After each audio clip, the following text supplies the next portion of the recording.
Question: where does learning happen? Does it need to be in this space? Or it can be here, or there, or here, or up there?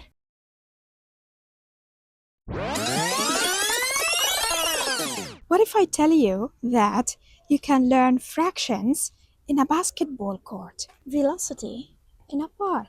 What about a creative writing lesson under a tree? When I showed children 8 years old this picture, this is what they said.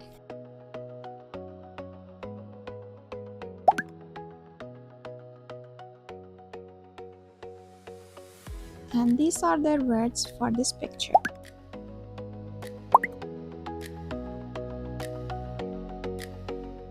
Why don't we think of our outdoor spaces as new learning spaces, same as classrooms, libraries, labs?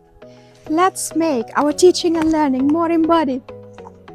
What about taking a basketball court and converting the three point arc into 1 point module and introducing 3 smaller arcs closer to the basket, one at quarter, 1.5, and one at 3/4 points. Fractions are placed on one side of the court and decimals on the other.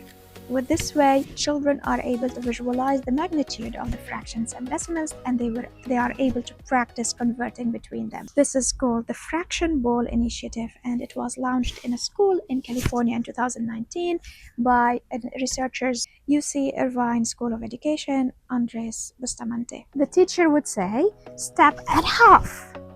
Now jump to 3/4.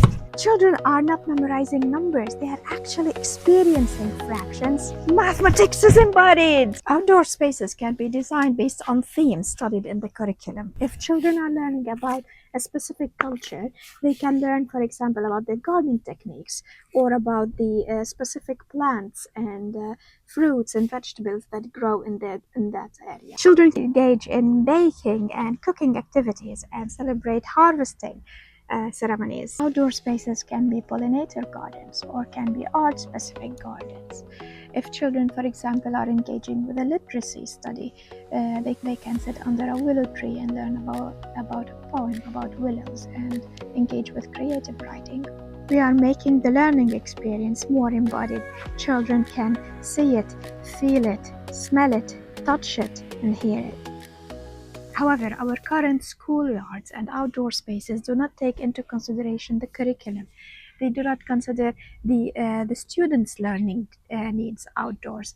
For example, the need for an enclosure for reflection activities or specific furniture for specific learning tasks.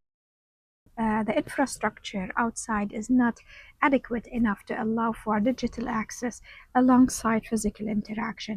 So we do need to rethink the outdoor spaces in the schools and consider them as learning spaces and not just places for recess.